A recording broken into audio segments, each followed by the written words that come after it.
इसके पहले वाले वीडियो में भी बताया था कि अब जो आगे वाले वीडियो है वो सिर्फ कॉम्पिटिटिव वालों के लिए है। 12 नंबर का जो वीडियो था वहीं तक हमारा स्टेट बोर्ड के लिए था। 13th वाला ये समझो अभी जो बन रहा है वो 14th वाला मे भी शायद एक और सरफेस टेंशन के लिए बना लेंगे। 15th वाला ये कॉम्पिटिटिव वालों के लिए।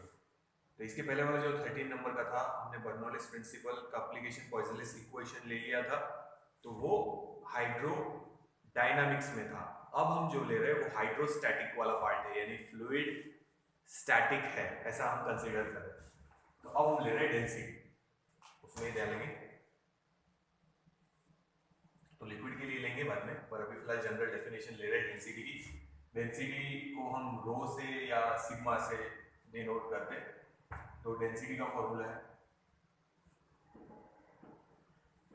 Is equals to mass upon volume. तो डेंसिटी का मतलब होता है कि वो मटेरियल कितना डेंस है। डेंस का मतलब होगा कि कम वॉल्यूम में ज्यादा मास, तो इट इज हाईली डेंस। समझो ऐसा एक क्यूब कंसीडर कर ले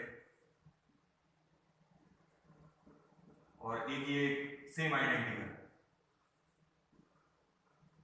दोनों सेम है समझो, पर ये ऐसा क्यूब एक जैसा हमने बनाया है, ये बनाया है गोल्ड से और ये बनाया है समझो एल्यूमिनियम से।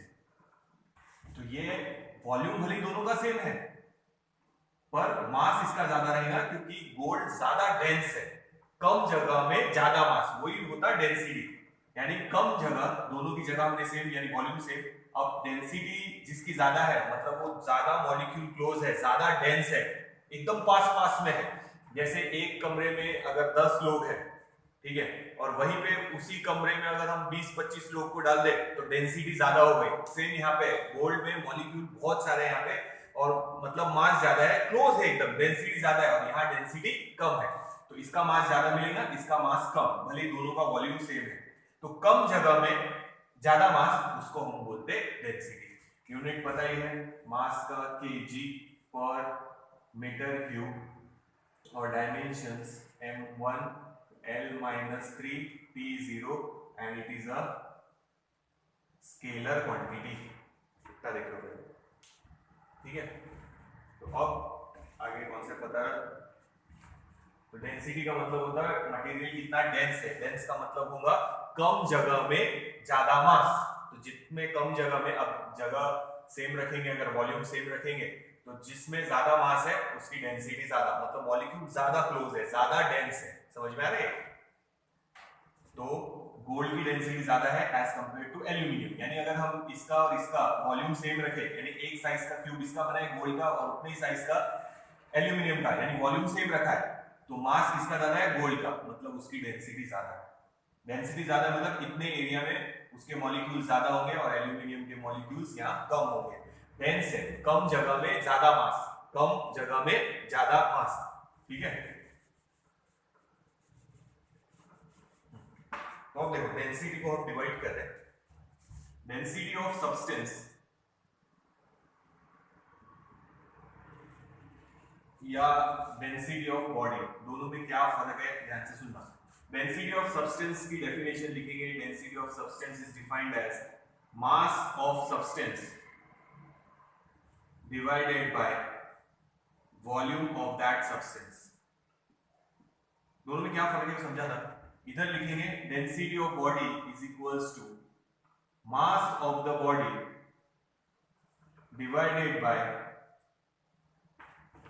वॉल्यूम ऑफ द सब्सटेंस, तो यहां लिखेंगे वॉल्यूम ऑफ द बॉडी, ठीक है। दोनों में क्या फर्क है वो बता दो। देखो तो इसको हटा देते हैं, अब ये हटा रहे हैं, जनरलाइज डेफिनेशन है, ये स्केलर क्वांटिटी है, याद रखना डेंसिटी। अब सब्सटेंस समझो, गोल्ड का एक ऐसा क्यूब ले लिया हमने सॉलिड, या आयरन का भी ले सकते, जो भी चाहे, समझो आयरन ही लिख लेते हैं Fe। ये पूरा सॉलिड है, सॉलिड पीस ले लिया। Suppose this is of 1 kg और कुछ वॉल्यूम भी है, तो वो हम देखेंगे। ये सब्सटेंस है, सॉलिड है, यहाँ पे जो लिखा है ये हमने सॉलिड लिया है। तो शेप कैसा भी हो सकता है, शेप ऐसा भी हो सकता, आप आयरन का ऐसा स्फेरिकल बॉल भी ले सकते, कोई प्रॉब्लम नहीं है, पर मास उतना ही है 1 kg। आप उस आयरन का सिलेंडर भी बना सकते, मास वही है 1 kg, तो डेंसिटी ऑफ सब्सटेंस आएगा, डेंसिटी ऑफ सब्सटेंस आएगा मास ऑफ द सब्सटेंस, ये या ये कोई भी ले लो, अपॉन इट्स वॉल्यूम, तो ये सेम ही आएगा, ठीक है। बॉडी में और इसमें क्या फर्क है वो समझना पहले, तो पहले समझ लो density of substance is defined as, यहाँ पे एस कर देते, density of substance it is mass of substance divided by volume of the substance.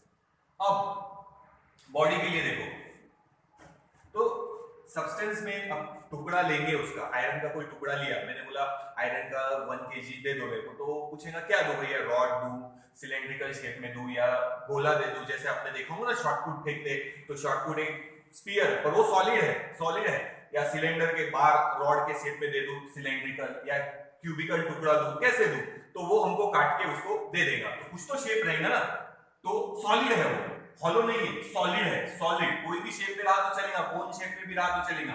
अब बॉडी में क्या फर्क पड़ेगा वो देखो, अब यही 1 kg का ये या ये कोई भी एक बॉडी ले लो 1 kg की, और उसको मेल्ट करके हमने एक हॉलो स्फीयर बनाया, हॉलो स्फीयर बनाया, यानी वो मटेरियल सिर्फ यहां आया देखो, तो इसका भी मास है 1 kg, इसी को मेल्ट किया और एक सॉलिड स्फीयर से एक हॉलो स्फीयर बना लिया, सिर्फ इतने बाउंड्री में वो मटेरियल है, बाकी पूरा अंदर से हॉलो है, तो देखो इसका वॉल्यूम बढ़ गया, इसका वॉल्यूम कम था, तो हम क्या लिखेंगे देखो, डेंसिटी ऑफ बॉडी या सब्सटेंस लिखते हैं, density of substance is always greater than density of body.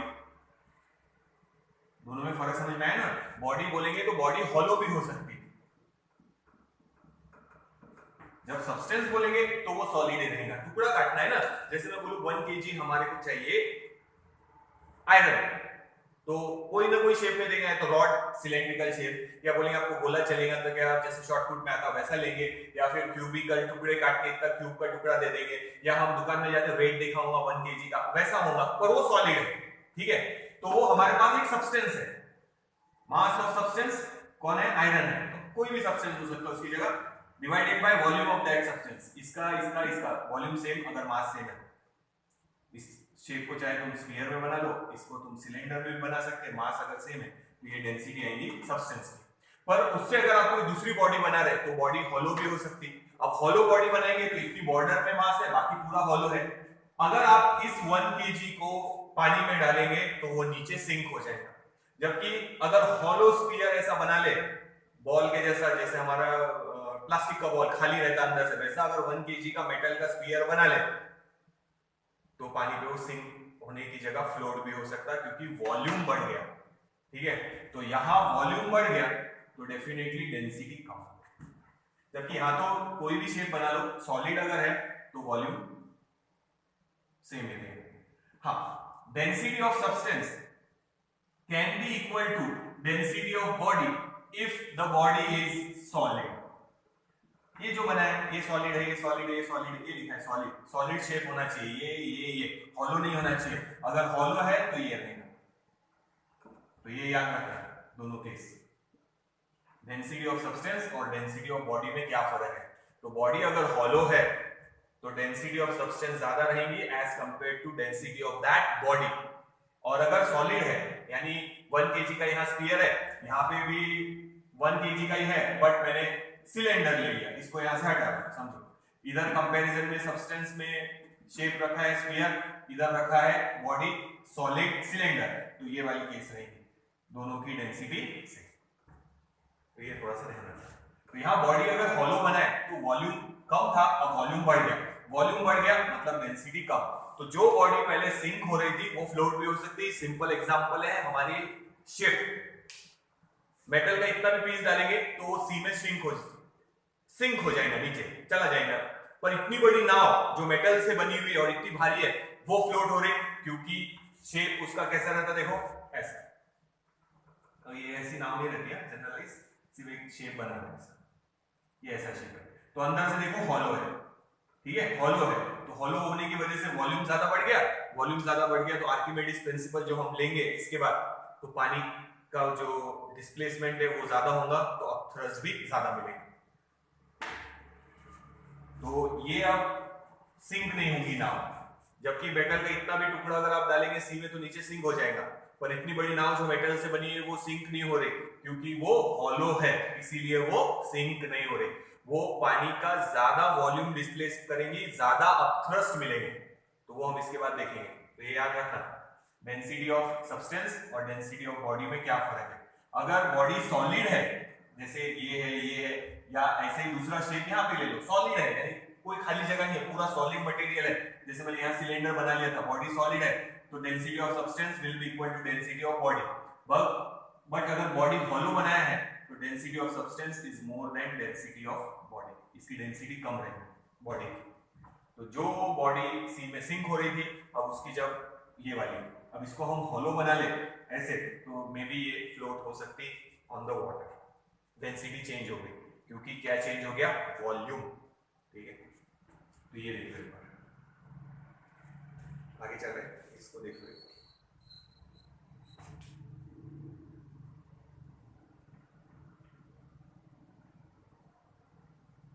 याद रखो, density of substance means ratio of mass of the substance to the volume of that substance, या volume occupied by that substance, while density of body means the ratio of mass of the body to the volume of the body. Solid shape कैसा भी बनाओ, density answer same ही आएगा, पर आप body जब consider करेंगे, अगर हॉलो बॉडी बना रहे तो याद रखना डेंसिटी कम हो जाएगी। अगर वो बॉडी यहाँ पे स्फीयर है, उसका आपने सिलेंडर बना लिया पर सॉलिड ही बनाया है, तो फिर ये वाली केस है, सब्सटेंस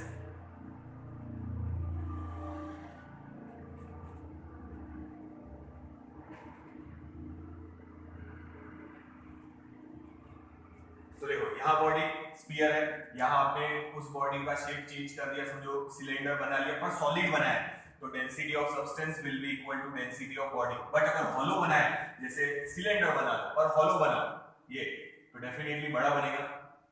ये हॉलो सिलेंडर बना लिया, हॉलो सिलेंडर बनाया, तो ये वाली कंडीशन रहेगी, density of substance will be more than density of body. ये थोड़ा सा देखो, फिर डेंसिटी का और आगे बढ़ाते हैं उसको।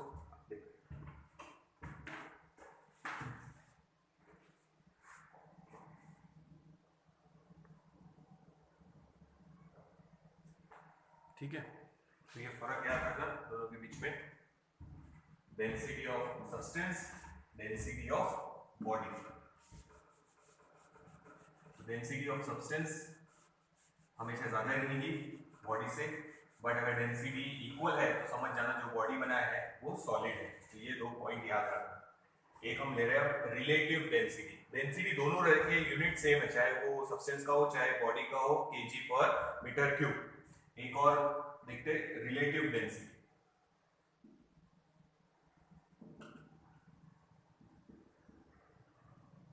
यानी किसी के रिलेशन में कंपेयर करेंगे, और हम कंपेयर करेंगे रिलेशन में वाटर के। तो रिलेटिव डेंसिटी हम वाटर के कंपैरिजन में लेंगे, तो relative density is defined as density of that substance upon density of water. तो ये कंपैरिजन काम आएगा। तो ये कंपैरिजन से डिसाइड होगा कि बॉडी सिंक होंगी या बॉडी फ्लोट होंगी, तो वो हम बाद में देखेंगे, पर फिलहाल ये फॉर्मूला याद रखो, रिलेटिव डेंसिटी। ठीक है, अगर सब्सटेंस की डेंसिटी ज्यादा है, अच्छा एक बार शॉर्ट में बता ही देता हूं, तो ये हटा रहे हैं, तो फ्लोटेशन में लेंगे, ठीक है बाद में ले लेंगे। फ्लोटेशन में बताऊंगा कि इसका क्या फर्क पड़ेगा कि बॉडी फ्लोट होगी या सिंक होगी, पर फिलहाल याद रखो रिलेटिव डेंसिटी किसके साथ कंपेयर कर रहे हैं, डेंसिटी ऑफ वाटर के साथ। तो density of substance upon density of water is called relative density. तो ये दो सेम क्वांटिटी का रेशियो है, तो relative density has no unit and no dimension because it is the ratio of two same quantity. तो इसका तो unit वही है केजी पर मीटर क्यूब, पर यहाँ ऊपर भी डेंसिटी नीचे भी डेंसिटी, तो यहाँ डेंसिटी हम कंपेयर कर रहे हैं। तो इसका क्या नाम है वो बाद में देखेंगे। इसका दूसरा भी नाम है, it is also known as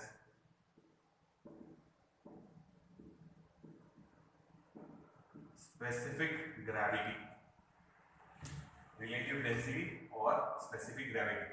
तो डेंसिटी किसके रिलेशन में कंपेयर कर रहे हैं, वाटर केस में। अच्छा वाटर की डेंसिटी याद रखना, density of water in CGS में लिखेंगे तो 1 ग्राम पर सेंटीमीटर क्यूब और एसआई में लिखेंगे तो 1000 केजी पर मीटर क्यूब।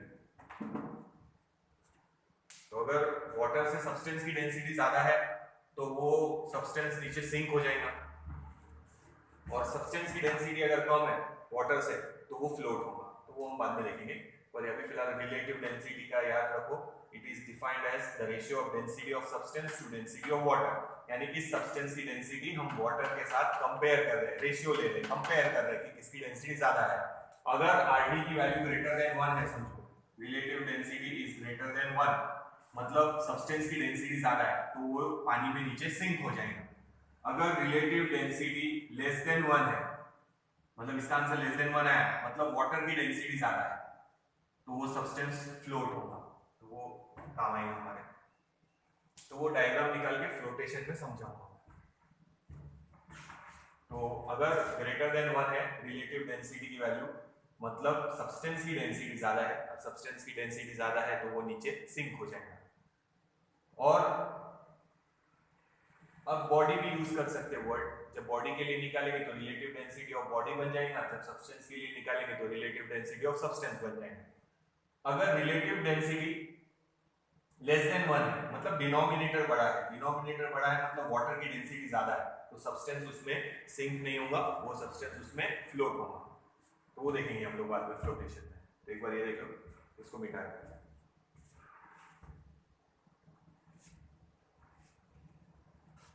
डेंसिटी से रिलेटेड थोड़ा सा ले लेते हैं आगे और। तो ये ध्यान रखना, तो ये कॉम्पिटिटिव वालों के लिए ही है, ध्यान रखो। इसको मिटा देता पहले पानी से, आगे कंटिन्यू करना।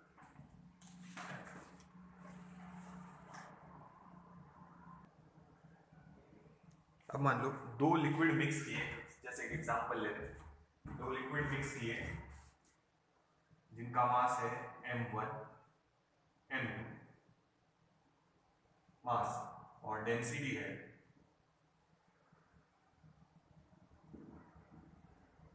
ρ1 ρ2। सॉलिड भी हो सकते हैं, मेल्ट करके मिक्स कर सकते हैं अपन, या दो लिक्विड मिक्स किए समझो, तो उनका मास है m1 m2 और डेंसिटी है ρ1 ρ2। तो नई डेंसिटी कितनी रहेगी दोनों को मिलाने के बाद, तो वो कैसे निकालेंगे वो देखेंगे। तो मास लिखेंगे m is equals to m1 plus m2। Density का फॉर्मूला है टोटल मास अपॉन नया टोटल वॉल्यूम, तो मास को मिल गया m1 प्लस m2। वॉल्यूम लिखेंगे v is equals to v1 plus v2। मैं क्या बोल रहा देखो कैसे, मास है m1 और उसकी डेंसिटी है ρ1, मास है m2 दूसरे लिक्विड की, ये फर्स्ट लिक्विड समझो, ये सेकेंड लिक्विड, दोनों को मिक्स किया है। इसका मास m1 है, डेंसिटी ρ1 है, इसका मास m2 है, डेंसिटी ρ2 है, दोनों को एक ही कंटेनर में मिक्स कर दिया समझो। तो अब मास हो गया m1 प्लस m2 और वॉल्यूम हो गया total v1 plus v2। Volume भी ऐड हो गया, मास भी ऐड हो गया। अब इसकी जगह वॉल्यूम की जगह, तो यहाँ बेसिक फॉर्मूला ये density is equals to mass upon volume, तो सिंगल सिंगल के लिए लगाएंगे। तो volume is equals to mass m1 upon density ρ1 plus mass m2 upon density ρ2। देखो ठीक है, ये इक्वेशन में डाल दो तो ये मिल जाएगी resultant density, total mass upon total volume.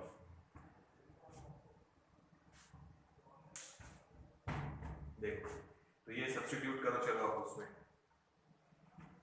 तो यहां आ जाएगा m1 plus m2 total mass upon total density, sorry total mass upon total volume. So m1 upon ρ1 plus m2 upon ρ2, ये हो गया रिजल्टेंट डेंसिटी का फॉर्मूला। हम लोग वैसे भी सॉल्व कर सकते थे, पर क्यों बताया वो भी देखते हैं, ये ध्यान रखो। तो मास दोनों को ऐड कर दिया, वॉल्यूम निकालना है, वॉल्यूम दोनों का ऐड कर दिया, पर वॉल्यूम पता नहीं है तो वॉल्यूम की जगह बेसिक फॉर्मूला डाला, density is equals to mass upon volume, तो volume is equals to mass upon density, single single. तो ये हो गया टोटल वॉल्यूम, ये हो गया टोटल मास, इसमें सब्स्टिट्यूट कर इस फॉर्मूले से निकाल सकते हैं। हाँ, अगर उन्होंने मास सेम दिया m1 is equals to m2 is equals to m, तो रो r की वैल्यू बचेगी ऊपर m plus m twice m, नीचे m कॉमन, ब्रैकेट में 1 upon ρ1 plus 1/ρ2। So resultant density देख लो, समझ में आया? तो ये m और ये m कैंसल, क्रॉस मल्टीप्लाई करेंगे और सिंप्लीफाई कर लेंगे उसको।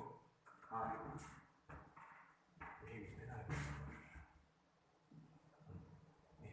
कर लेते पहले, फाइनल आंसर निकाल लेंगे। तो it is equals to m cancel 2 upon cross multiply ρ1 plus ρ2 upon ρ1 into ρ2।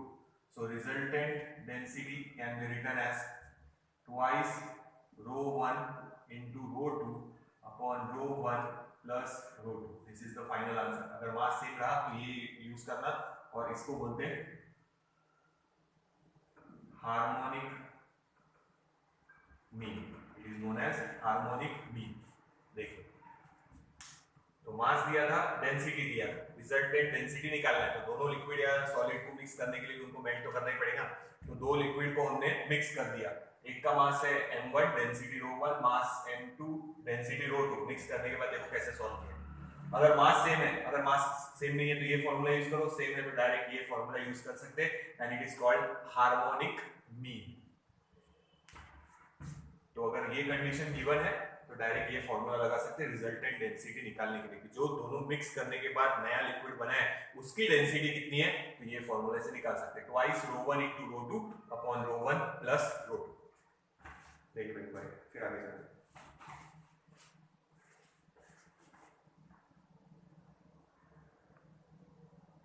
ये नोट करो, फिर आगे बताना, ठीक है? तो ये मिटा है। अब सपोज मास की जगह, कभी होता है कि न्यूमेरिकल में कैसा है, मास गिवन है, डेंसिटी गिवन है, और कई कई पे ऐसा होगा कि मास की जगह दे देंगे वॉल्यूम। वॉल्यूम गिवन है v1 और v2, तो कैसे करेंगे वो देखते हैं। देखो, अब दो लिक्विड है, पहले लिक्विड का वॉल्यूम है v1, डेंसिटी है ρ1, दूसरे का v2, डेंसिटी ρ2। तो हम मास निकाल सकते हैं अलग से भी।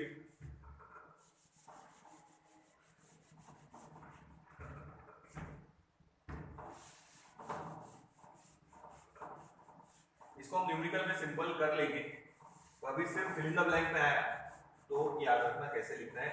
एरिथमेटिक मीन आएगा, अभी था हार्मोनिक मीन, तो डायरेक्ट आंसर निकाल सकते हैं वहां पे, आपको सिंपलीफाई करने की जरूरत नहीं है। देखो, तो मास मालूम नहीं है, टोटल मास, फिर से वही फॉर्मूला, रिजल्टेंट डेंसिटी का formula, total mass upon total volume. तो वॉल्यूम पता है तो इसको चेंज नहीं करेंगे, मास नहीं पता तो यहाँ लिखेंगे टोटल मास, सादा formula density is equals to mass upon volume, पर यहाँ सिंगल सिंगल के लिए निकालेंगे। तो mass is equals to density into volume plus density into volume. तो डेंसिटी इनटू वॉल्यूम करेंगे तो इसका मास मिल जाएगा, डेंसिटी इनटू वॉल्यूम करेंगे तो सेकंड वाले का मास मिल जाएगा, m1 प्लस m2, टोटल मास मिल जाएगा। तो अभी हम फॉर्मूला बना रहे हैं, न्यूमेरिकल में आया तो इसका मास हम अलग से निकाल लेंगे और इसका भी मास अलग से निकाल लेंगे, मास ऐड करेंगे, वॉल्यूम ऐड कर देंगे जो गिवन है, फाइनल आंसर मिल जाएगा। तो न्यूमेरिकल में प्रॉब्लम हो जाएगी। इक्वेशन देखो फाइनल, ये देखो, तो अभी ये वैल्यू सब्स्टिट्यूट करो, resultant density is equals to mass ρ1 v1 plus ρ2 v2 upon में v1 प्लस v2।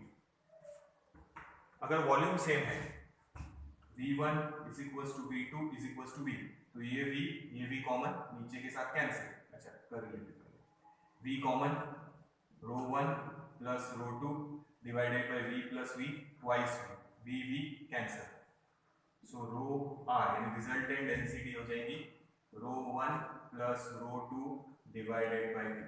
डायरेक्ट ये फॉर्मूले से भी आंसर निकाल सकते हैं, यानी अगर वॉल्यूम दिया है और डेंसिटी दिया है और हमको बोल दिया वॉल्यूम सेम है, तो हम ये डायरेक्ट फॉर्मूला यूज करके रिजल्टेंट डेंसिटी निकाल सकते हैं, ρ1 प्लस ρ2 डिवाइडेड बाय 2। और अगर वॉल्यूम सेम नहीं है तो फिर ये वाला फॉर्मूला यूज करेंगे, इसको बोलते हैं अरिथमेटिक मीन।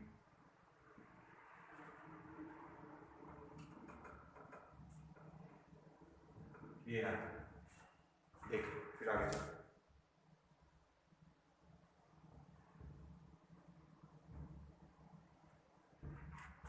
अरिथमेटिक मीन,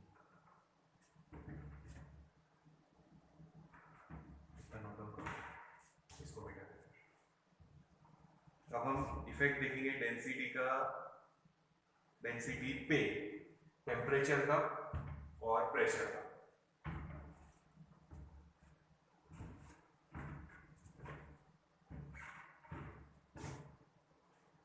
ये नोट डाउन कर लो, इसको मिटा दो, आगे कंटिन्यू करो।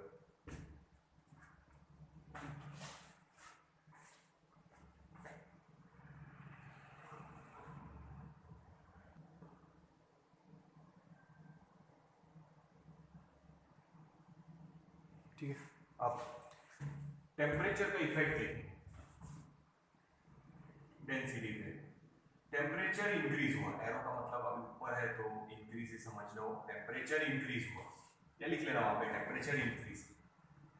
टेम्परेचर इंक्रीज हुआ तो बॉडी एक्सपांड होगी, या लिक्विड होगा तो लिक्विड एक्सपांड होगा, एक्सपांशन होगा यानी वॉल्यूम क्या होगा, इंक्रीज, वॉल्यूम होगा इंक्रीज। टेम्परेचर डिक्रीज हुआ तो वॉल्यूम भी डिक्रीज होगा, ध्यान रखना। अगर मैं ये समझो इसको हीट करूं क्यूब को, तो ये हीट की वजह से क्या होगा, एक्सपांड, एक्सपांड होगा मतलब वॉल्यूम इंक्रीज। बट हीट करने से मास चेंज नहीं होता, तो मास रहेगा कांस्टेंट। अब डेंसिटी का फॉर्मूला लिखते हैं हम लोग, mass upon volume, means what, density is inversely proportional to volume, क्योंकि मास कांस्टेंट है ना, इसको हम कांस्टेंट बोल रहे हैं यहाँ पे, मास को कांस्टेंट बोल रहे हैं, तो density is inversely proportional to volume. तो वॉल्यूम इंक्रीज हुआ है तो डेफिनेटली डेंसिटी डिक्रीज होगी। अब उल्टा भी आएगा कि टेम्परेचर अगर डिक्रीज हुआ तो वॉल्यूम डिक्रीज होगा, वॉल्यूम डिक्रीज हुआ तो डेंसिटी इंक्रीज। वो देख लो पहले एक बार, ये पॉइंट याद रखो।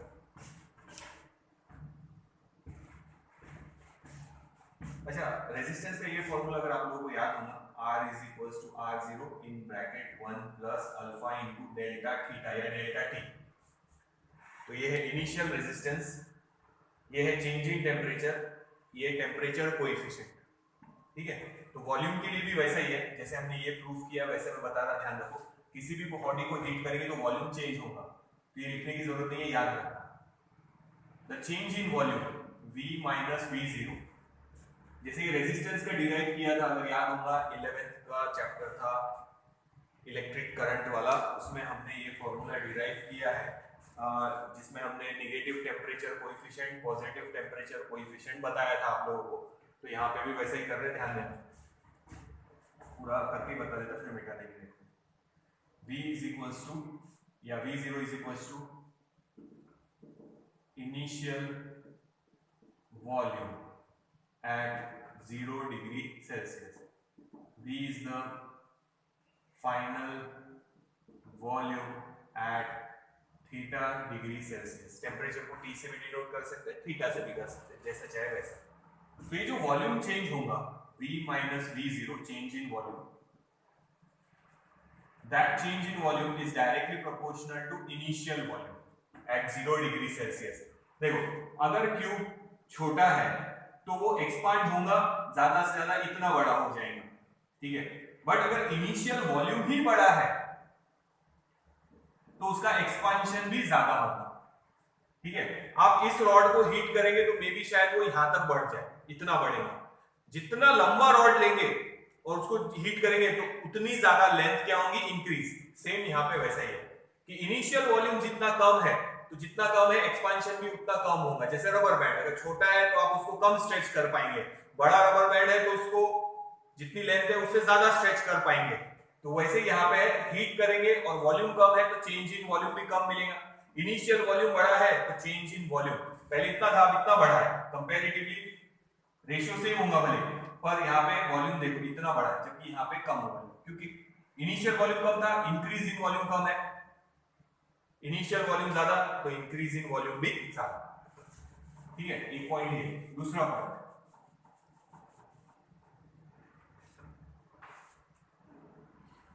Change in volume is directly proportional to change in temperature. तो change in temperature delta theta से लिखिए, थीटा माइनस 0 लिखने की जगह डेल्टा थीटा लिखिए। तो जितना ज्यादा हीट करेंगे उतना ज्यादा वॉल्यूम चेंज होगा, दोनों को कंबाइन कर। V minus V0 is directly proportional to v0 into delta theta. Proportional की साइन हटाएंगे, एक कांस्टेंट आएगा, यहाँ कांस्टेंट है गैमा, वहां अल्फा था रेजिस्टेंस में, so gamma is called coefficient of volume expansion, coefficient of volume expansion. तो फाइनल आंसर यहाँ पे सब्स्टिट्यूट करेंगे, इसके जैसा ही आएगा, देख लो रेजिस्टेंस वाले जैसे, तो यहाँ लिख रहा हाँ, तो ये वैल्यू थोड़ा अरेंज कर रहे हैं, इसको उधर ले लो। So v is equals to v0 common, v0 common bracket में बचेगा 1 प्लस, ये उधर जाएगा plus v0 common, gamma delta theta बचे। देखो रेजिस्टेंस वाला क्या लिखा था, r is equals to r0 in bracket 1 plus alpha into delta theta। ये इनिशियल रेजिस्टेंस, ये फाइनल रेजिस्टेंस, ये चेंज इन टेम्परेचर, ये कांस्टेंट अल्फा था वहां पे, वैसे ही आया है। तो ये प्रूफ लिखने की जरूरत नहीं है, या लिख लो, मैं ये डायरेक्ट फार्मूला यूज करूंगा अभी। तो मैंने बताया कैसे आया कि आप जब छोटा कोई क्यूब हीट करेंगे तो उसका एक्सपांशन कम होगा, बड़ा क्यूब हीट करेंगे तो उसके कंपैरिजन में उसका चेंज इन वॉल्यूम बड़ा रहेगा। तो वही हम बोल रहे हैं कि इनिशियल वॉल्यूम जितना है, चेंज इन वॉल्यूम उतना बड़ा मिलेगा। जितना ज्यादा हीट करेंगे यानी जितना ज्यादा टेम्परेचर चेंज होगा उतना ज्यादा मिलेगा चेंज इन वॉल्यूम। तो ये फॉर्मूला देखिए, तो ये है वॉल्यूम के लिए। अब डेंसिटी के लिए हम लोग डायरेक्ट लिखेंगे, density is inversely proportional to volume. तो सिर्फ एक चेंज याद रखो, फाइनल डेंसिटी इनिशियल डेंसिटी 1, यहां से माइनस कर देना गैमा इनटू डेल्टा थीटा। पूरा सॉल्व करने की जरूरत नहीं है, इनवर्स वेरिएशन है, इसलिए डायरेक्ट ये फॉर्मूला तो बता दिया कैसे आया, ये डायरेक्ट याद रखना, उसको सिंपलीफाई करने की जरूरत नहीं है, सिर्फ प्लस की जगह है माइनस। तो किसी ने गैमा की वैल्यू दे दिया, यानी coefficient of volume expansion, temperature कितना चेंज हुआ वो, इनिशियल डेंसिटी दिया है, फाइनल डेंसिटी निकालने के लिए बोला, तो इस फॉर्मूले से निकाल सकते हैं। या वॉल्यूम निकालना, इनिशियल दिया है, कोएफिशिएंट ऑफ वॉल्यूम एक्सपांशन दिया है और चेंज इन टेम्परेचर दिया है, तो फाइनल वॉल्यूम ये फॉर्मूले से निकाल सकते हैं। तो ये याद रखो, देख लो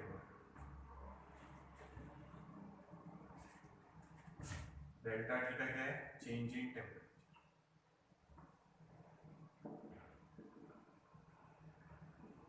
और v माइनस v0 यानी चेंज इन वॉल्यूम। तो ये फॉर्मूला को डिराइव करके बता दिया।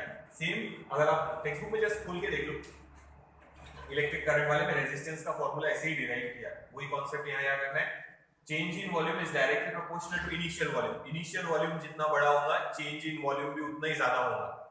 जितना टेम्परेचर आप चेंज करेंगे उतना ज्यादा वॉल्यूम चेंज होगा। प्रोपोर्शनल की साइन हटा के ये कांस्टेंट डाला है, याद रखना ये कांस्टेंट यहाँ पे डिपेंड करेगा मटेरियल पे, इन चीजों पे डिपेंड नहीं करेगा। तो उसका फॉर्मूला लिखना है अगर, so gamma can be written as v minus v0 upon v0 into delta theta. तो इसका टेम्परेचर अपॉन में है, वॉल्यूम का यूनिट कैंसिल, तो इसका यूनिट गैमा का अगर लिखना है तो 1 अपॉन केल्विन या 1 अपॉन डिग्री सेल्सियस आएगा। रेजिस्टेंस वाले में भी सेम लिखा है, देख लेना। ये हटा देख लेना, तो इफेक्ट ऑफ टेम्परेचर हो गया, देखो फिर आगे चलते।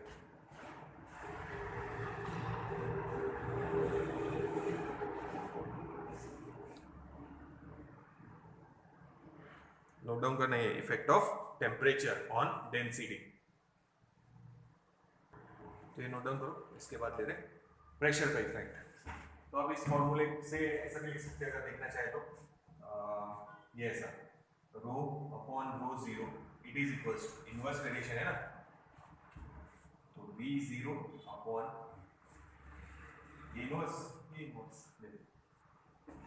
इसको मिटा रहे, फिर डेंसिटी का चेंज इफेक्ट देखेंगे और या प्रेशर का इफेक्ट देखेंगे डेंसिटी पे, ये मिटा रहा है।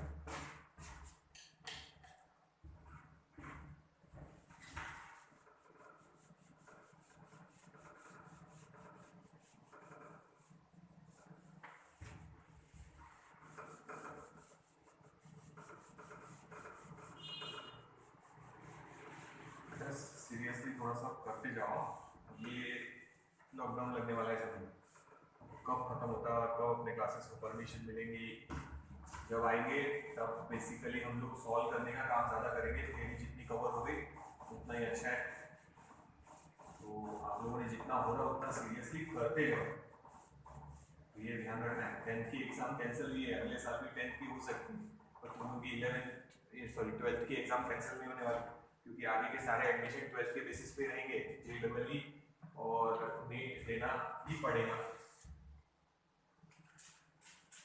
तो रेगुलरली थोड़ा करते जाओ। कॉम्पिटिटिव के भी समझो 3 चैप्टर हो चुके हैं, अभी ये फ्लूइड मैकेनिक्स और सरफेस टेंशन वाला भी मैं डाल दूंगा, यानी 3 और 2 5। रोटेशनल डायनामिक्स वगैरह हो चुका है हमारा, ज्यादा कुछ लिखाने का काम नहीं है उसमें भी।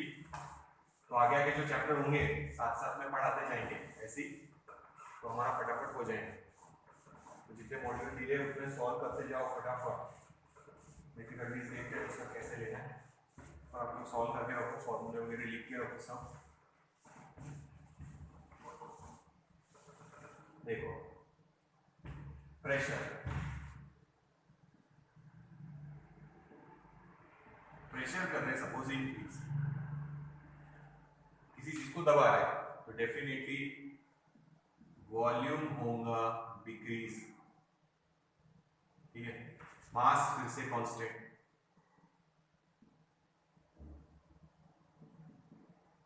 तो डेंसिटी का फॉर्मूला है density is equals to mass upon volume.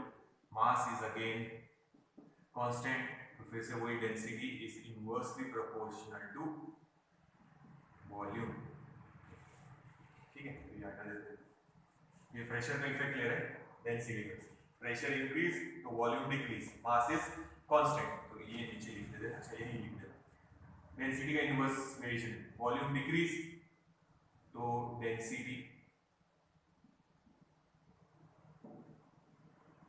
Increase. अगर हम प्रेस कर रहे हैं मॉलिक्यूल पास में आएंगे, डेंस हो जाएंगे, तो डेंसिटी क्या हो जाएंगी, इंक्रीज। तो ये याद रखो, ये और ये, ठीक है। अब बल्क मॉडुलस,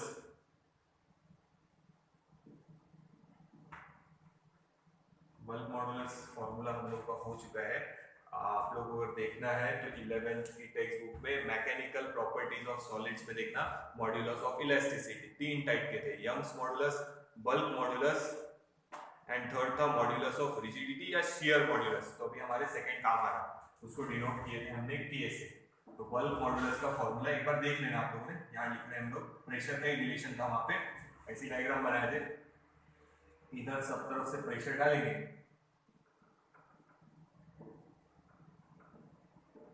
तो वॉल्यूम डिक्रीज होगा, चेंज इन वॉल्यूम था डी, फॉर्मूला था minus K, sorry K is equal to minus dP into V upon dV। देख लेना ये एक बार।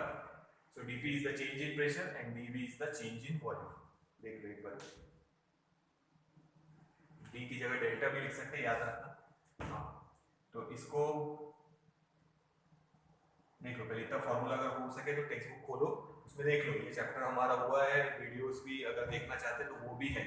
तो ये मैंने पूरा पढ़ा है आप लोगों को, बल्क मॉडुलस। तो यहाँ बल्क मॉडुलस ले रहे हैं क्योंकि प्रेशर आ गया, टेम्परेचर नहीं है अभी, यहाँ पे प्रेशर है। तो इसके पहले वाले में टेम्परेचर था, तो डेल्टा थीटा वाला फॉर्मूला बनाया था। अब देखते क्या बनेगा। तो ये है बल्क मॉडुलस, याद रखना। बल्क मॉडुलस का formula minus dP into V upon dV। तो ये इधर शिफ्ट कर रहे हैं, तो ये dV यानी चेंज इन वॉल्यूम, तो लिख रहे हैं V माइनस V0। कहाँ लिखूं, तो यहाँ लिख रहे V is the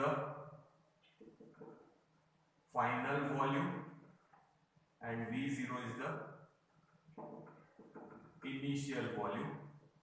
change in volume हो गया V minus V0। V is equal to, इधर बचेगा माइनस dP इंटू V।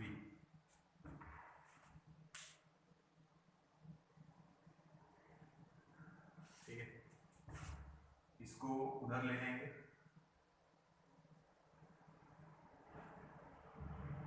इसको इनिशियल वॉल्यूम है ना, इसको V0, ये इनिशियल वॉल्यूम है V0।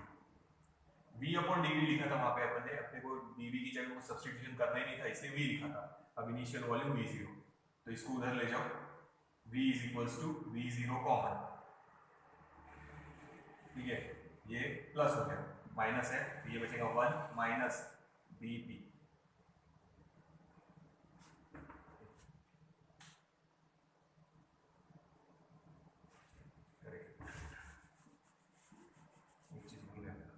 के रह गया ना, ठीक है, इसको इधर लिया है ये, तो इसको के को इधर लो ना तो के रह गया अपॉन में, स्टेप वही है, वो प्रॉब्लम नहीं। तो v is equals to v0 common, इधर बचेगा 1, इधर बचेगा माइनस dp अपॉन k, वो एक छूट गया, तो ये आ गया फाइनल आंसर। तो देखना k भूल गए थे, dv को इधर लिखा है तो dv को चेंज इन वॉल्यूम लिख लिया v माइनस v0 dv, तो dv मतलब change in volume, it is v minus v0। अच्छा माइनस साइन ये डाला था क्योंकि प्रेशर अगर इंक्रीज हुआ तो वॉल्यूम डिक्रीज होता है, इसीलिए माइनस साइन डाला था, तो वो ऐसे ही रखना है। तो ये चेंज इन वॉल्यूम इधर, इसको इनिशियल वॉल्यूम कर दो, ये कर, ठीक है। तो ये dv इधर कर दिया हमने, तो k इधर करना रह गया था, वो लिखना रह गया था बस ये। तो ये फॉर्मूला याद रखना। अब डेंसिटी का फॉर्मूला वही है, इनवर्स वेरिएशन है, तो ऐसे केस से लिखना, सिर्फ माइनस की जगह प्लस कर देना। सो रो इज इक्वल्स टू, यहाँ आ जाएगा initial density rho 0 in bracket 1 plus change in pressure upon bulk modulus, ये फॉर्मूला डेंसिटी का है। देखो तो के याद रखो, बल्क मॉडुलस लिखा ही है, और dp it is change in pressure. तो ये फॉर्मूला हम लोगों का हो ही चुका है पहले, ये बल्क मॉडुलस का। तो कैसे चेंज किया वो देखो, ये k लिखने का रह गया था, dv इधर करो, k इधर करो, तो k इधर लिखने का रह गया था, बस ये लिख लिया था मैंने, तो k लिखना, तो ये dp अपॉन k बचेगा। तो ये फॉर्मूला वॉल्यूम निकालने के लिए, ये फॉर्मूला डेंसिटी निकालने के लिए। इनवर्स वेरिएशन है ना, तो ये सॉल्व करने की जरूरत नहीं है, बहुत कॉम्प्लिकेट हो जाए, डायरेक्ट याद रखना, वैसे के वैसे लिखना है, रो इज इक्वल्स टू रो 0 1, यहाँ माइनस है, यहाँ इनवर्स वेरिएशन है, तो यहाँ प्लस कर देंगे dp अपॉन k। देखो ये इफेक्ट ऑफ प्रेशर हो गया ऑन डेंसिटी, ये दोनों फॉर्मूले याद रखो। और इसको भी चाहे तो आप जैसे पहले लिखा था वैसे लिख सकते हैं, rho upon rho 0 is equals to इधर v अपॉन v0। तो इस पर से सिंपलीफाई करके ये ला सकते हैं इधर से यूज करके, पर कॉम्प्लिकेटेड हो जाएगा, छोड़ो। तो डायरेक्ट याद रखो, सिर्फ माइनस की जगह प्लस करके वॉल्यूम की जगह डेंसिटी लिख लेंगे, ठीक है, इनवर्स वेरिएशन, क्योंकि वो प्रूफ तो आने वाला। ये फॉर्मूला तो बता ही दिया कैसा है, ये लर्न करते हैं बस, देख लो इसको, फिर आगे चलते हैं।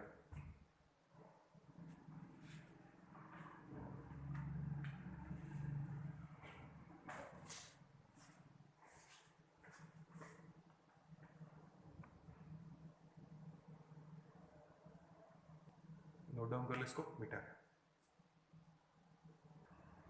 अब हम देखेंगे, फेमस है आर्किमिडीज प्रिंसिपल, आप लोगों की स्टोरी सुनी होगी। बाट टब में जब नहाने के लिए बैठे तो बाट टब फुल था, बाट टब फुल।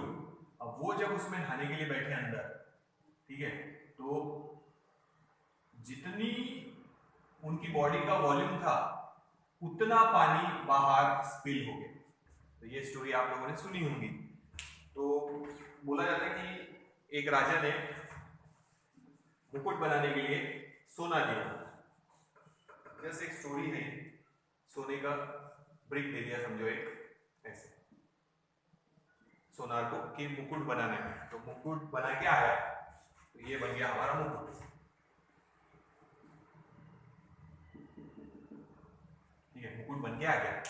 अब दिया जितना था समझो 5 kg, तो मुकुट भी 5 kg का था, वो बराबर मैच हो गया, पर ये नहीं पता चल रहा था कि पूरा सोने का बना है कि उसमें कुछ मिलावट किया है। तो राजा ने अपने सभी मंत्रियों को बोला कि पता करो कि उसमें मिलावट है कि नहीं है। अब तब साइंस इतना एडवांस नहीं था, राजाओं की बात हो रही, तो पता कैसे करें, जबकि मास तो दोनों का सेम है, वजन तोल के देख लिया तो वजन दोनों का सेम है, पर हो सकता ना कि इसमें गोल्ड की जगह वो दूसरा मटेरियल उतना ही मिला दिया हो, 100 ग्राम गोल्ड निकाल के 100 ग्राम कोई दूसरा मटेरियल मिला के मुकुट बना दिया हो। तो अब पता कैसे चले, मटेरियल वजन तो सेम कर दिया दोनों का, इसका भी 5 kg है समझो और इसका भी 5 kg, mass same, but gold की डेंसिटी ज्यादा रहती और इसमें कोई भी अगर दूसरा मटेरियल डाला होगा तो उसकी डेंसिटी गोल्ड से कम रहेगी। वजन भले ही सेम है मगर दोनों की डेंसिटी में तो फर्क होगा ही ना, समझ में आ रहा? अगर इसमें से 100 ग्राम गोल्ड निकाल के 100 ग्राम कोई दूसरा मटेरियल मिला दो, सस्ता वाला मटेरियल मिला दो, तो ठीक है, वजन तो सेम कर दिया मैंने, 100 ग्राम निकाला था, 100 ग्राम मुकुट में दूसरा कोई मटेरियल ऐड कर दिया, पर डेंसिटी का फर्क तो रहेगा ही। तो तब ये मालूम नहीं था कि डेंसिटी वगैरह कैसे निकालना, तो राजा ने बोल दिया कि ढूंढो। तो आर्किमिडीज भी उनके मंत्रियों में ही थे। नहाने बैठे, नहाने के लिए जाते थे तो वहां पे तो टब में नहाते थे, समझो या कॉमन बाथरूम जैसे आर्किमिडीज तो ग्रीक वगैरह किसमें थे। तो टब में जब नहाने बैठे तो उन्होंने ये देखा कि जितनी उनकी बॉडी पानी के अंदर जा रही थी उतना पानी बाहर स्पिल हो रहा था। तो फिर उन्होंने क्या किया, वैसे ही एक ब्रिक लिया 5 kg की और एक कंटेनर लिया जिसमें पूरा पानी भर दिया, इसमें वो ब्रिक डाला और पानी जितना स्पिल हुआ उसमें से वो जमा करके एक कंटेनर में डाल लिया। अब इसी कंटेनर में ब्रिक की जगह पूरा भरने के बाद वापस से मुकुट डाला और फिर इसमें जो पानी जमा हुआ वो पानी एक दूसरे कंटेनर में डाला। अगर 5 kg गोल्ड की जगह ये भी 5 kg गोल्ड का ही बना होगा तो डेंसिटी सेम होंगी, तो लिक्विड उतना ही मिलना चाहिए था सेम। अगर कम ज्यादा आया तो समझ जाना कि मुकुट में मिलावट थी। ऐसे स्टोरी है ये उन्होंने निकाला था प्रिंसिपल, पर ऐसी स्टोरी है कि उन्होंने इसलिए फाइंड आउट किया था वो कॉन्सेप्ट। तो हम देखेंगे आर्किमिडीज प्रिंसिपल, तो मुकुट की मिलावट निकालने के लिए उन्होंने ये निकाला था, ऐसी स्टोरी। तो आप जब किसी बॉडी को पानी में, एग्जांपल लेंगे हम तो डे टू डे लाइफ में वाटर यूज करते हैं, तो लिक्विड बोलो या वाटर बोलो, ठीक है। किसी बॉडी को जब आप लिक्विड में डालेंगे पार्शियली या कंप्लीटली, जैसे ये कंटेनर है,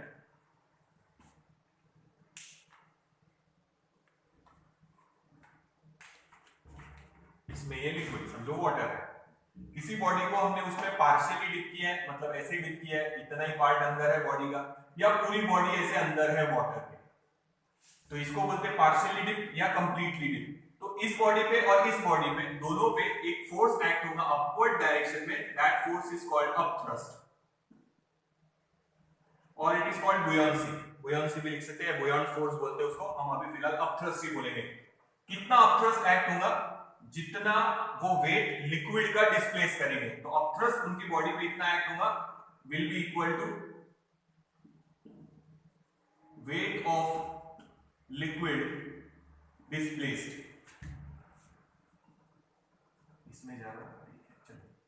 तो आप किसी बॉडी को या तो पार्शियली डिप करो या कंप्लीटली डिप करो। जब आप किसी बॉडी को लिक्विड में डिप करेंगे पार्शियली या कंप्लीटली, तो उस बॉडी पे एक फोर्स एक्ट होगा and that force is called upthrust. तो स्विमिंग करते समय हम हाथ पैर जब मूव करते हैं तो हम ज्यादा अपथ्रस्ट के लिए ज्यादा पानी डिस्प्लेस करने की कोशिश करते हैं। जितना ज्यादा wait of the liquid displace करेंगे उतना ज्यादा हमारे बॉडी पे क्या एक्ट होगा, अपथ्रस्ट। तो पार्शियली डिप करो या कंप्लीटली डिप करो तो उस बॉडी पे एक फोर्स एक्ट होगा अपवर्ड डायरेक्शन में, इसीलिए उसको बोलते हैं अपथ्रस्ट या उसको बोलते हैं बुयांसी या बुयांट फोर्स बोलते हैं। It will be equal to weight of the liquid displaced. तो जितना वॉल्यूम है, अगर इतना वॉल्यूम गया है तो इतना ही वॉल्यूम लेना, जैसे V1 अगर पूरा वॉल्यूम है तो पूरा वॉल्यूम लेना V2। तो जितना वॉल्यूम है बॉडी का उतना ही फ्लूइड डिस्प्लेस होगा। तो वेट ऑफ द लिक्विड लिखेंगे मास इनटू जी mg, और मास ऑफ द लिक्विड आएगा वॉल्यूम ऑफ द सॉलिड, क्योंकि सॉलिड कितना अंदर गया है, अगर इतना ही अंदर गया है तो इतना वॉल्यूम लेना, जितना अंदर गया उतना ही वॉल्यूम कंसीडर करना बेटा, और पूरा अंदर गया तो पूरा वॉल्यूम कंसीडर करना। तो वॉल्यूम जो भी होगा, किसका वॉल्यूम, सॉलिड का वॉल्यूम, उतना ही वाटर डिस्प्लेस होगा। मैंने पहले ही बताया कि अगर हम बाथटब में एक पैर डालेंगे तो जितना हमारा पैर का वॉल्यूम है उतना पानी डिस्प्लेस होगा, दूसरा पैर डालेंगे तो उतना पानी डिस्प्लेस होगा, हम पूरे पानी में चले जाएंगे तो हमारे पूरे बॉडी के वॉल्यूम जितना वाटर डिस्प्लेस होगा, यानी उस टब में से बाहर आ जाएगा। वही यहां बोल रहे हैं, इतना गया तो इतना ही वॉल्यूम, पूरा अंदर है पूरा वॉल्यूम, ये वॉल्यूम। और वेट ऑफ द लिक्विड बोला तो लिक्विड की डेंसिटी लेंगे, तो ये फॉर्मूला बन गया V सिग्मा इंटू जी। तो ये है अपथ्रस्ट का फॉर्मूला, ठीक है। तो सॉलिड की डेंसिटी तो लो है समझो, ये काम आएगा बाद में,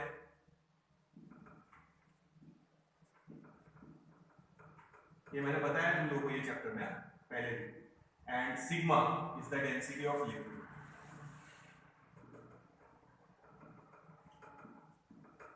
तो याद रखो आर्किमिडीज ने बोला कि जब आप किसी बॉडी को पानी में डिप करेंगे पार्शियली या कंप्लीटली, पार्शियली डिप किया तो कम वॉल्यूम पानी का डिस्प्लेस होगा, पूरा डिप किया तो ज्यादा वॉल्यूम डिस्प्लेस होगा। तो ये जो वॉल्यूम है it is the volume of the body inside the liquid,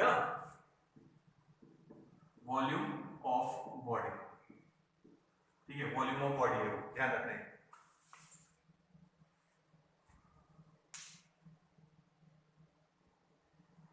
ठीक है, तो अगर इतना अंदर है वॉल्यूम तो ये लेना, पूरा है तो पूरा ले लेना, तो हम बोल सकते हैं volume of body in liquid. ये याद रखना, V is the volume of the body in liquid। अगर इतना ही वॉल्यूम है तो उतना ही डिस्प्लेस होगा, अगर पूरा वॉल्यूम अंदर है तो पूरा उतने वॉल्यूम जितना वाटर डिस्प्लेस होगा, ध्यान रखना।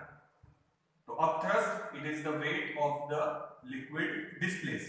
तो वेट का फॉर्मूला लिखे थे हमने पहले mg, और मास की जगह ये वाला formula density is equal to mass upon volume. तो mass is equal to volume into density, ये वॉल्यूम और डेंसिटी लिक्विड की सिग्मा है, क्योंकि यहां लिखा है वेट ऑफ लिक्विड डिस्प्लेस, तो लिक्विड की डेंसिटी लेना। तो ये फॉर्मूला है अपथ्रस्ट या बुयांसी का। तो देखो फिर से बता रहा, टब पूरा भर लो, अगर एक पैर डालेंगे तो अपने पैर के जितना वॉल्यूम डिस्प्लेस होगा, दूसरा पैर डालेंगे तो उतना वॉल्यूम, और हम पूरा टब में लेके जाएंगे तो हमारे पूरे बॉडी जितना वॉल्यूम डिस्प्लेस होगा। ठीक है, तो यहाँ बॉडी इतनी अंदर डालिए तो इतना ही वॉल्यूम डिस्प्लेस होगा, अगर इसको बाहर निकाल लो तो थोड़ा ही पानी बाहर मिलेगा।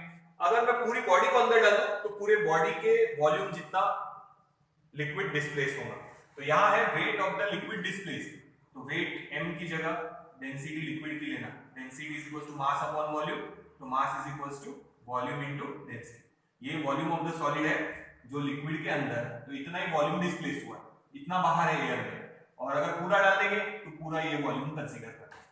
तो जितना वॉल्यूम अंदर है उतना ही वॉल्यूम पानी का डिस्प्लेस हुआ, ये पानी की डेंसिटी या लिक्विड की डेंसिटी इनटू जी, mg। तो this is the formula for upthrust, ये काम आएगा भी, देखते हैं।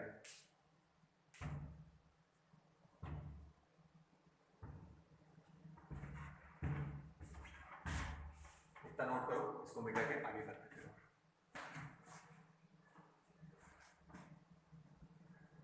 तो दिस इज आर्किमिडीज प्रिंसिपल। देखो उसी पॉइंट को आगे कंटिन्यू कर रहे हैं, समझ क्या होगा। अपथ्रस्ट या buoyancy it is equals to V sigma into G। तो याद रखना sigma is the density of liquid. तो किसी भी बॉडी को आप जब लिक्विड में डालेंगे तो पहले वो बॉडी बाहर है,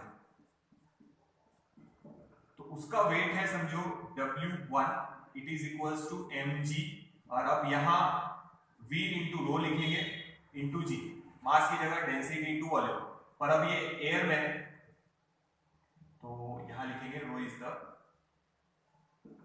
डेंसिटी ऑफ सॉलिड।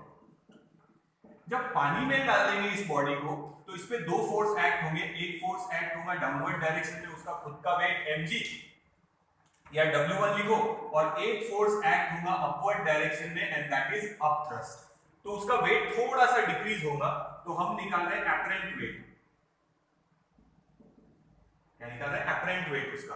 तो एपरेंट वेट आएगा एक्चुअल वेट, देख लो समझ में आ रहा है। पहले बॉडी का वेट था mg, ये फॉर्मूला, ये एयर में ही है तो मास उसका ही लेना है, तो डेंसिटी इनटू वॉल्यूम। जब लिक्विड में डालेंगे तो वेट तो डाउनवर्ड डायरेक्शन में, अब एक फोर्स और एक्ट हो रहा अपवर्ड डायरेक्शन में, अपथ्रस्ट। तो एपरेंट वेट यानी थोड़ा सा वेट उसका कम फील होगा। अगर किसी ऑब्जेक्ट को आप एयर में लिफ्ट करें और उसी ऑब्जेक्ट को अगर आप स्विमिंग पूल में लिफ्ट करेंगे तो आपको थोड़ा कम फोर्स लगाना पड़ेगा, क्योंकि जब आप उसको अपवर्ड डायरेक्शन में लिफ्ट कर रहे हैं तो आपके डायरेक्शन में एक और फोर्स ऐड हो जाएगा, अपथ्रस्ट। ठीक है, तो apparent weight it is equals to actual weight V rho G। अच्छा वर्ड में लिख देते हैं एक्चुअल वेट इन एयर, क्या देते हैं, डायग्राम ड्रॉ कर लेना बेटा, ये नीचे कर देते हैं, क्या करते हैं, पहले एयर में था तो एक ही फोर्स था, weight W1 it is mg या V रो, देख लो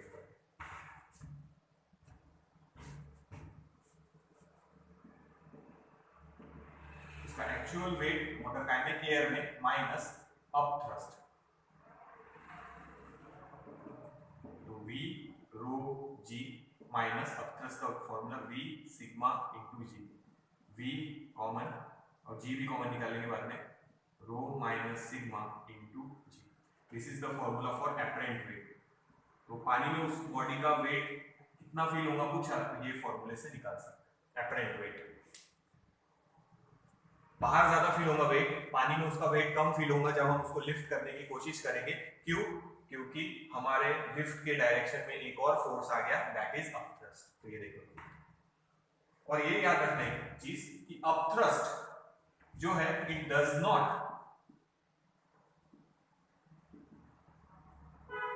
depend on shape size of the body. Body के शेप साइज पे डिपेंड नहीं करता, ये नहीं तो भी लिख लेना, इसमें शेप और साइज के बारे में कहीं नहीं है, ठीक है। वॉल्यूम पे डिपेंड करता, वॉल्यूम ऑफ द बॉडी पे डिपेंड करता, एंड डेंसिटी यानी नेचर ऑफ द लिक्विड पे डिपेंड करता, but it does not depend on shape and size of the body, and it also does not depend on density of the body. इसमें density of body नहीं है, density of liquid है। तो याद रखना upthrust यहां लिख देते, डज नॉट डिपेंड ऑन, काय पे डिपेंड नहीं करता, शेप साइज डेंसिटी, ये rho is the density of solid है ना, उन पे डिपेंड नहीं करता। तो काय पे डिपेंड करता, इन पे डिपेंड नहीं करता, तो डिपेंड करता वॉल्यूम ऑफ द बॉडी जो पानी के अंदर है in liquid, and it also depends on nature of liquid यानी उसकी डेंसिटी। ये तो V और G वही लिखा है, volume of the body liquid पे डिपेंड करेगा और नेचर ऑफ द लिक्विड पे डिपेंड करेगा। बॉडी का शेप कैसा है, साइज कैसा है, उस बॉडी की डेंसिटी क्या है, उस पे डिपेंड नहीं करेगा, क्योंकि फॉर्मूले में वो नहीं आया ना, तो ये ध्यान रखो। तो upthrust does not depend on, ये जो अपथ्रस्ट है ये डिपेंड नहीं करेगा, काय पे डिपेंड नहीं करेगा, shape size and density of the body, depend करेगा बॉडी के वॉल्यूम पे और लिक्विड के नेचर पे यानी लिक्विड के डेंसिटी पे, ये याद रखना। और ये हमारा एपरेंट वेट का फॉर्मूला हो गया। तो जब पानी में हम कोई ऑब्जेक्ट डालेंगे तो उसका वेट हमको कम फील होगा। कितना कम फील होगा, तो हमने एक्चुअल वेट माइनस अपथ्रस्ट कर लिया, तो हमको जो एपरेंट वेट है वो मिल गया। कम कितना फील होगा, तो अपथ्रस्ट जितना, वो बताता है। ये देखिए,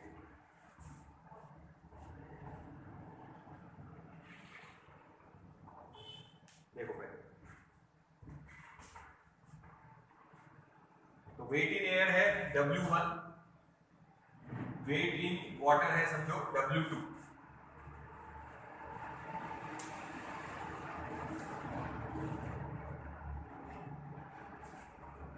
तो यहां डालेंगे एपरेंट वेट, जो नया फील हो रहा वो है W2, it is equals to actual weight था एयर में W1 माइनस कर देंगे अपथ्रस्ट UT लिख रहे वहां पे, तो W1 इसको इधर ले लेंगे minus W2 is equals to upthrust, ठीक है। तो इन वर्ड्स लिखेंगे तो कैसे लिखेंगे वो बता दो, यहां लिख देते चलो। W1 मतलब ये, ठीक है। तो wait in air minus W2 यानी वेट इन वाटर या लिक्विड जो भी होगा, एंड इक्वल टू अपथ्रस्ट यानी V सिग्मा इंटू जी। तो ये हम लिखेंगे लॉस ऑफ वेट, कितना लॉस हुआ है वेट का पानी में, तो हम लिखेंगे अपथ्रस्ट जितना या लिखेंगे V सिग्मा इंटू जी। दोनों में फर्क क्या है, यहाँ mg था, यहाँ पे भी mg है, पर यहाँ mg के अपोज में कुछ नहीं था, यहाँ mg के अपोज में अपथ्रस्ट है। इतना ही वेट हमको कम फील होगा जितना अपथ्रस्ट उस पे एक्ट होगा। तो वही यहाँ लिखा है कि लॉस ऑफ वेट कितना होगा, weight in air minus weight in water V sigma G, ये या W1 माइनस W। देख लो, तो किसी ने पूछा जब आप पानी में डालेंगे तो आपको कितना हल्का फील होगा, लॉस ऑफ वेट कितना फील होगा, इक्वल टू अपथ्रस्ट। यहाँ पे वही फोर्स मिसिंग था। और एपरेंट वेट किसी ने पूछा, एक्चुअल वेट तो ये है, एपरेंट वेट यानी कितना चेंज होके कम कितना फील होगा, तो ये माइनस कर दिया उसमें से, अपोज में है ना, तो इतना कम फील होगा। ये लॉस ऑफ वेट का फॉर्मूला है, यानी अपथ्रस्ट कितना लॉस होगा, अपथ्रस्ट जितना, जितना अपथ्रस्ट एक्ट होगा उतना ही वो हमको हल्का फील होगा। तो ये लिखा है आपने, देखो।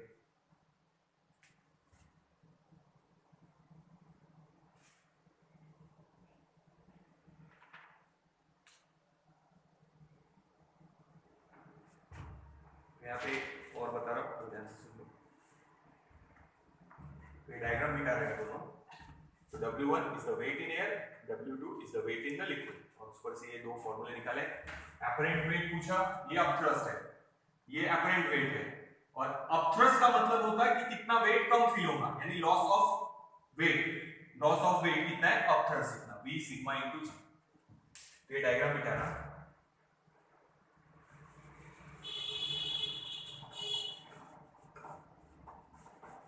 रिलेटिव डेंसिटी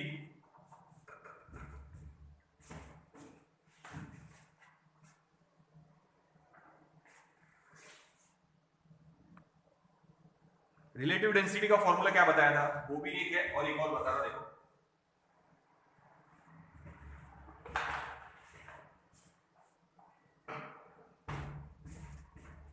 रिलेटिव डेंसिटी का फॉर्मूला बताया था, density of that substance upon density of water. तो density of solid upon density of liquid लिख लिया अभी यहाँ पे, डायग्राम हटा दिया, लिक्विड यानी वाटर ही था। So this is density of water, this is density of solid. अगर ऐसा करो तो चलेगा क्या, V rho G upon V sigma into G। V into G से मल्टीप्लाई किया, कैंसिल करेंगे तो यही बचेगा, V रो G, यानी ये वेट इन एयर, वही था ना।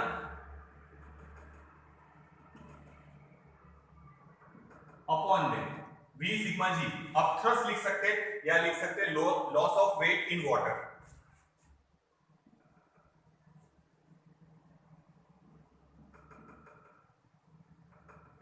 Loss of weight in water, तो ये भी एक फॉर्मूला है रिलेटिव डेंसिटी।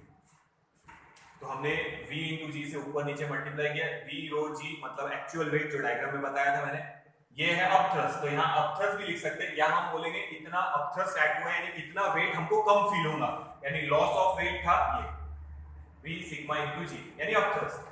तो रिलेटिव डेंसिटी की ये भी डेफिनेशन है, it is defined as the ratio of weight in air of that body upon loss of weight in water. तो वो भी लिख सकते हैं। तो ये देखो अरेंज करके लाया है। तो पहली डेफिनेशन ये लिखा था हमने, density of body upon density of liquid. Liquid हमने वहां वाटर के लिखा था, वाटर के साथ ही कंपेयर कर रहे हैं, तो ये वाटर का ही है समझो। तो वाटर में डिप कर रहे हैं, तो थोड़ा चेंज करके यहां तक पहुंचे। This is weight in air, this is upthrust. Upthrust का दूसरा नाम है loss of weight in water. तो loss of weight in water,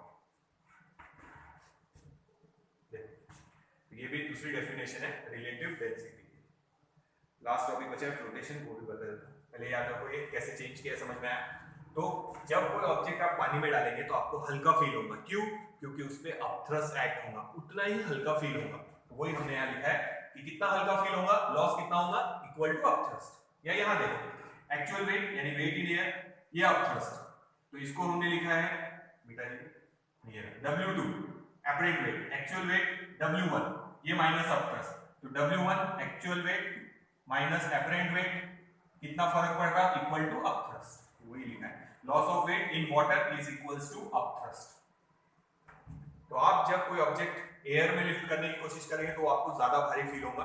वहीं पे अगर वही ऑब्जेक्ट आप स्विमिंग पूल में, पानी से भरे हुए स्विमिंग पूल में लिफ्ट करने की कोशिश करेंगे, जब वो डिप है अंदर, तो आप थोड़ा आसानी से उसको लिफ्ट कर पाएंगे, क्योंकि जब आप लिफ्ट करने की कोशिश करेंगे तो आपकी डायरेक्शन में एक और फोर्स होगा, दैट इज अपथ्रस्ट। तो हमको वेट थोड़ा कम फील होगा। कितना लॉस होगा वेट का, उस बॉडी के अपथ्रस्ट जितना, ये याद रखना। एपरेंट वेट समझ में आया, एक्चुअल वेट कितना है और पानी में डालने के बाद उसका वेट कितना फील होगा ये, या फिर एक्चुअल वेट मालूम है, उसमें से अपथ्रस्ट का टर्म, उतना कम वेट फील होगा। तो वो यहाँ लिखा है, कितना कम वेट फील होगा, इक्वल टू अपथ्रस्ट। अब एक लास्ट टॉपिक बचा है फ्लोटेशन, वो बता देता फिर हमारा काम हो गया।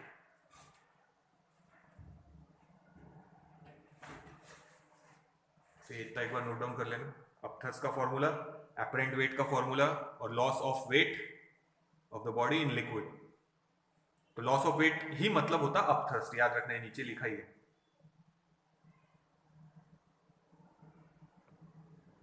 तो देखो फ्लोटेशन का बॉडी कब फ्लोट होंगी, कब सिंक होंगी, वो समझते हैं। ये है समझो कंटेनर, तीनों एग्जांपल एक साथ में लेंगे।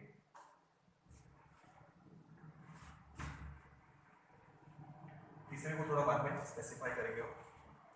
तो इसमें ये लिक्विड भरा हुआ है, वाटर ही है समझो। बॉडी सिंक कब होगी नीचे, तो अभी बताया था रिलेटिव डेंसिटी का फॉर्मूला, यहां लिख लेते एक बार। Relative density is equals to density of substance upon density of water. अगर सब्सटेंस की डेंसिटी ज्यादा है as compare to density of water, तो वो नीचे सिंक हो जाएगा। यानी हम बोल सकते हैं relative density rho is greater, तो relative density is greater than 1। या हम बोल सकते हैं weight of solid is greater than upthrust. Upthrust इतना ज्यादा नहीं है कि वो उसको ऊपर रख सके, तो वेट ऑफ द सॉलिड या वेट ऑफ द बॉडी लिख लेते हैं, इज ग्रेटर देन अपथ्रस्ट। तो ये कंडीशन याद रखो, या ये कंडीशन याद रखो, या ये कंडीशन याद रखो। तीनों कंडीशन में से कुछ भी रहा तो याद रखना बॉडी विल सिंक।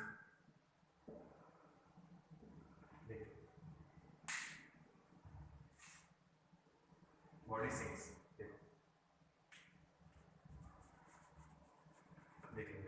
फिर सेकंड केस। तो याद रखना पानी का अपथ्रस्ट कम है और इसका वेट ज्यादा है, तो वेट ज्यादा है अपथ्रस्ट कम है, वेट कम होता अपथ्रस्ट तो फ्लोट होता हो, ध्यान रखना। नाउ सेकंड,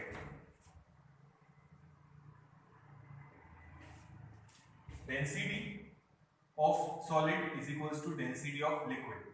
तो वो कहीं पे भी हो सकता, तो हम उसको पूरा पानी में लिखाएंगे यहाँ पे ऐसे, कहीं पे भी हो सकता हो, पूरे लिक्विड में कहीं पे भी। इसको बोलते हैं न्यूट्रल इक्विलिब्रियम, याद रखना।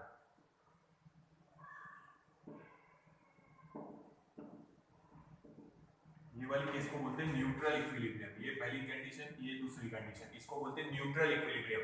ये जो सॉलिड है जैसे यहाँ नीचे बना है, तो ये कहीं पे भी हो सकता है, यहाँ पे भी, यहाँ पे भी, यहाँ पे भी, कहीं पे भी हो सकता है। वो पूरे लिक्विड में कहीं पे भी हो सकता है, क्योंकि दोनों की डेंसिटी सेम है। यानी relative density is equals to क्या लिखेंगे, 1 रो अपॉन सिग्मा। फिर से लिख देते हैं, relative density is equals to rho upon क्या था, सिग्मा, डेंसिटी ऑफ सब्सटेंस या body upon density of water equal to 1। यानी वेट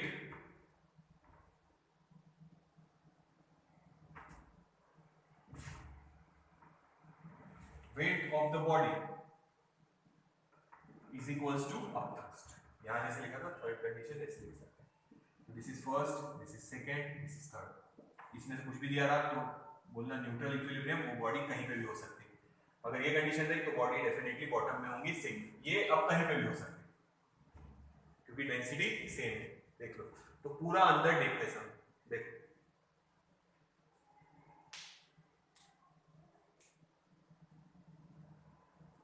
थर्ड वाली केस देखते हैं। बॉडी पूरी सिंक नहीं हुई, जैसे प्लास्टिक का बॉल अगर लेंगे और डाल देंगे तो थोड़ा सा नीचे सिंक होता, थोड़ा ऊपर रहेगा, इतना है। तो इतना लिक्विड के अंदर है, ये वॉल्यूम लिक्विड के अंदर है, बाकी लिक्विड के बाहर है। तो ये फ्लोटेशन है, यानी फ्लोट हो रहा। तो यहां लिखेंगे बॉडी फ्लोट्स, थर्ड वाली केस।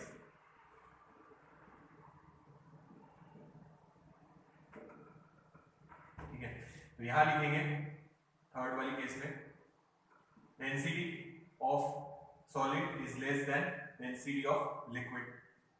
देखो थर्ड केस में पहुंच गए, यानी relative density is less than 1। तो याद रखना, इसमें तो कुछ भी दिया था कि डेंसिटी ऑफ सॉलिड ज्यादा है तो सिंक होगा, डेंसिटी ऑफ सॉलिड कम है तो फ्लोट होगा। रिलेटिव डेंसिटी ग्रेटर देन 1 बोला, मतलब यही है, उसी फॉर्मूले पर से निकाला है। देखो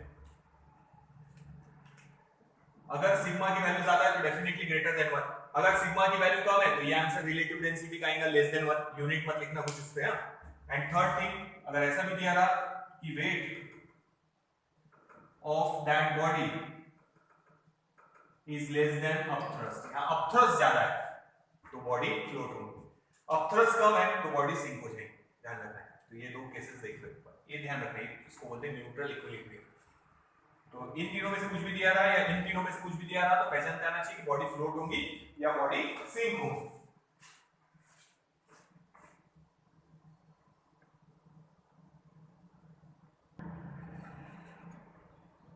अब देखो आगे ले रहे, ये फर्स्ट वाली केस हटा देते हैं।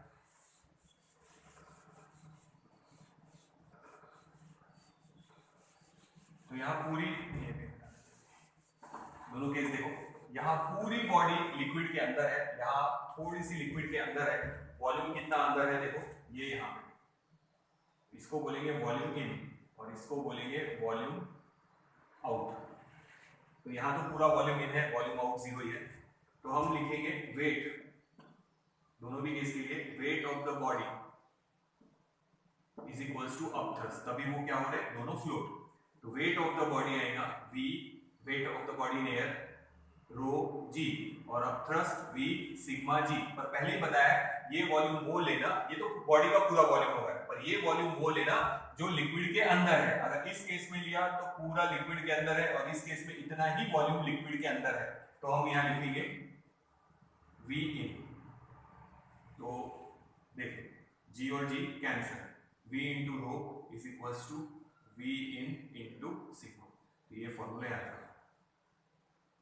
तो कितना वॉल्यूम अंदर है वो देखना, अगर कितना वॉल्यूम बाहर है उसके लिए भी बना सकते हैं v आउट, वॉल्यूम आउट। ये समझ में आया ना, बॉडी फ्लोट हो रही यहाँ और यहाँ समझो। तो वेट ऑफ द बॉडी और अपथ्रस्ट दोनों मैच हो गए, इसलिए बॉडी फ्लोट हो रही। Weight of the body is equals to upthrust, तो बॉडी फ्लोट हो रही। पर अपथ्रस्ट में वॉल्यूम वो लेना, पहले ही बताया कि जब आप जितनी बॉडी अंदर डालेंगे उतना वॉल्यूम डिस्प्लेस होगा। तो यहाँ इतना वॉल्यूम डिस्प्लेस हो रहा, सिर्फ इतना वॉल्यूम, तो इतना वॉल्यूम डिस्प्लेस हो रहा, तो v in। तो ये v in का फॉर्मूला हो गया। अगर v in निकालना है तो आप ये फॉर्मूले से निकाल सकते हैं, v in is equals to v total volume into rho upon sigma, ये वाला formula. This is volume in, अंदर कितना है पानी का, यहाँ तो पूरा ही अंदर है, ठीक है। तो देखो सॉल्व करके देखते हैं। रो इज इक्वल्स टू सिग्मा लिखा था यहाँ पे, रो इज इक्वल्स टू सिग्मा यानी कैंसिल। तो v in कितना हो गया, टोटल v, वही है टोटल वॉल्यूम अंदर। यहाँ कितना वॉल्यूम अंदर है वो भी ये फॉर्मूले से निकाल सकते हैं। आउट कितना है वो पूछा, तो हम लिखेंगे total volume minus volume inside. Inside जितना वॉल्यूम है टोटल वॉल्यूम में से माइनस कर दो, तो ये बाहर कितना वॉल्यूम है वो पता चल जाएगा। तो v माइनस ये वैल्यू डालेंगे, v in bracket, so v out can be written as v common in bracket 1 minus rho upon sigma। तो यहाँ पे v out कितना आना चाहिए, 0 आता क्या देखो, रो और सिग्मा की वैल्यू सेम, 1 minus 1 0 यानी टोटल वैल्यू 0, v out 0। अगर यहाँ v out पूछा तो ये फॉर्मूले से निकाल लो, v in पूछा तो ये फॉर्मूले से निकाल लो। तो कितना अंदर है वॉल्यूम और कितना बाहर है, ये दोनों फॉर्मूले याद रखना डायरेक्ट, फिर पूरा सॉल्व करने का टाइम पे जरूरत नहीं पड़ेगा। अगर ये दोनों फॉर्मूले आप लोगों को याद है तो फिर कोई प्रॉब्लम नहीं है। v out and v in, देखो एक बार।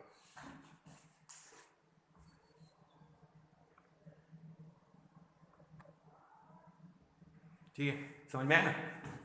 तो यहाँ देखो सारा का सारा इन है, टोटल वॉल्यूम, तो v is the total volume of the body, लिख लो। v is total volume of the body. तो यहाँ पूरा वॉल्यूम अंदर है, तो सिग्मा इज इक्वल्स टू रो डाल दो तो ये कैंसिल हो जाएगा, v बचेगा, यानी v in इज v, यानी टोटल वॉल्यूम अंदर है।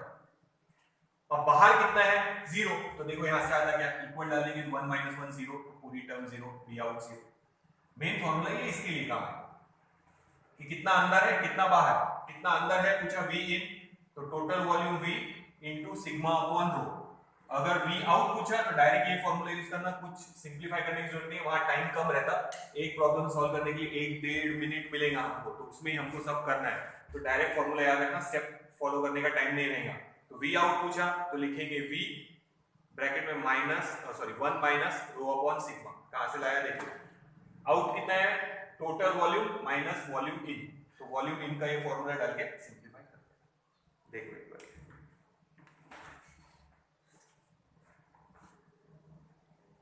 तो ये था हमारा आर्किमिडीज प्रिंसिपल। तो ये हमारा स्टैटिक फ्लूइड के बारे में था, ठीक है।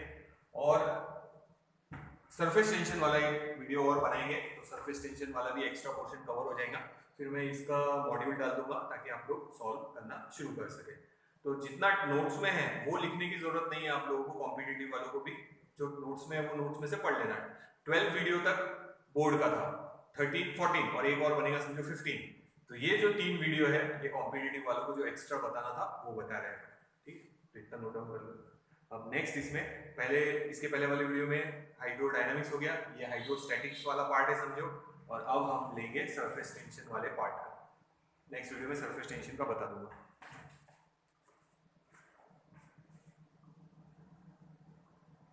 तो ये थोड़ा सा ध्यान रखना, वॉल्यूम जितना पानी के अंदर है उतना ही वाटर का वॉल्यूम डिस्प्लेस होगा। तो वेट ऑफ द बॉडी यहाँ पे और यहाँ पे बैलेंस हो गया अपथ्रस्ट के साथ। तो यहाँ कंडीशन जो लिखा था वो चेंज कर लेना, weight of the body is equal to upthrust, यहाँ और यहाँ सेम डाल दो दोनों जगह कंडीशन। सिर्फ फर्क इतना है कि यहाँ रो इज इक्वल टू सिग्मा था, यहाँ रो इज लेस देन सिग्मा। तो थर्ड वाली कंडीशन चेंज करके ये लिख लेना वहाँ।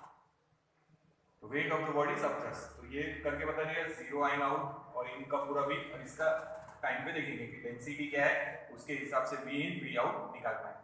तो ये देखिए, तो ये नोट डाउन कर लो।